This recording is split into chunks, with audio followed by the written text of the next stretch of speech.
وأنا سلام ربان صاحبته كحرن جنال كنا بدايات أيام إن كنا مهد علينا سيد ونكسنا دول سعتان مقالة برتان صودا بدا صاحب يال ما أنتم حرب عنا يدي لو ذاقو حق عن كذا هذا الدنيا ما حسابتي سنجد دوها أكتر كيلو هذا الحين تبنا عندنا كصحافة دمركتي ما تجوده هندية بلاو جلا دمات كيس عشميري هذا حق وقاره جلاجا عن أيام ربنا يدي لو ذاقو أنت نقول قل مقال كي وحنا كعصنا على جنال كسور بيرتوس ده كل مقال كذا تكيه شلاقي نصر في شركة ولا ذاك صحابته هذا سونا ده صاحب يال سنجد waa mid kamid ah aktarada lagu jecel yahay markay timaado fanka Hindiya waana mid kamid ah aktaradii ugu awoodda badnaa yani bilawgii 80 ilaa dhamaadkii 90 markay timaado fanka Hindiya hadaba aktarkani dhowr mar ayaa yani saxaafadda aad u dhaleeceeyeen qaab nololeedkiisa iyo yani shakhsiyadiisa marka laga hadlo Sanjay Dutt hadaba waxaan rabaa inaan idin wadaago sababta uu noqday ama sababta ka dambeysay inuu noqdo aktarkani aktar loogu hadal inta badan yahay gudaha Hindiya bilawgii ilaa dhamaadkii 90 mid ugu horeysa dadku ku bilaawno waxa la sheegay Sanjay Dutt waa aktar basada isticmaalka daraagiska aktarkan Sanjay Dutt sidii hooyadiis u yeelito waxa la leeyahay ama hooyadiis sanadkiis waxa uu noqday qof daraagiska weel ka dhigta rumaantii Sanjay Dutt inta kadib waxa uu noqday qof aad loogu yani dacaayadeeyo saxaafadda gudaha dalka India waa mid labaad ee Sanjay Dutt waxa la leeyahay waa nin ama qof aad u jecel inuu xiriir dheeraad ah sameeyo kana baxsan xiriirka uu xaaskiisa la leeyahay tusaale Sanjay Dutt waa mid kamid ah waxa la leeyahay aktarada jecel inuu la sameeyo xiriirada dheeraadka ah tirshooyinka qaar ee magaca kule shirkadda Bollywoodka jilaagan ayana sidoo kale aktar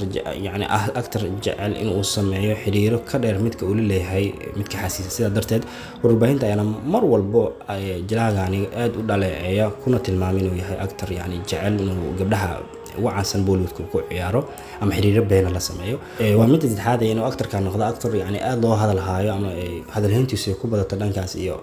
صحافة هندية وحلوش شجع يعني Sanjay Dutt ayaa lagu eedeeyay inuu ku lug lahaa qaraxyadii weeraradii ka dhacay hadda ka hor magaalada Mumbai sanadii 1993 sidoo kale aktarkan Sanjay Dutt ayaana hub laga helay gurigiisa maalmo kadib qaraxyadii iyo weeraradii ka dhacay magaaladaas Mumbai inta kadib wixii ka dambeeyay Sanjay Dutt waxa uu hel u noqday in yani jeel la dhigo saxaafaduna ay aad yani hadalkiisa u hayso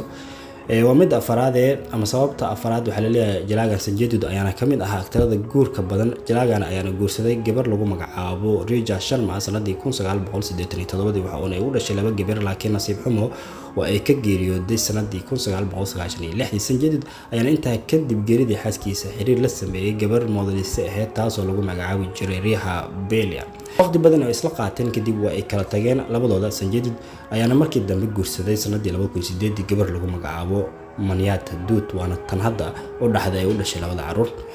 تنوض دمشق ama sababta ugu dambeysay Sanjay Dutt inuu noqdo aktarkii loogu hadal inta badan dhagay saxaafadda waxa weeyaan saaxib yaal Sanjay Dutt waa aktar aanan isdhiibin si walba oo loola dhaqmo aktarkan ayaana markii xabsiga laga soo daayay sanadii 1999 la yimid filimkii super hit ka weyn noqday ee Fast Up Soomaaliduna ay u taqaan hooy hurdaraba Sanjay Dutt ayaana iska sii watay guulihiisa joogtada ah laakiin nasiib xumo mar kale ayaa la xiray antii qar ama loo xiray antii qarxi Mumbai laakiin Sanjay Dutt ma uusan joojin aflaam jilista isagoo ku jira xabsiga ayuu ahaa aktar mar walba yani sameeya aflaamta tusaale intuu xabsi ku jira uu sameeyay filimka BK kaas oo kamid ah aflaamta aad kale u jecel yahay kaas oo hogaamiyaha ka ahaa jilaaga lagu magacaabo Aamir Khan saaxiib hadaba intaas ayaan ku soo gabagabeynaa xogtii aan kaga hadlayo waa maxay sababta ka dambaysa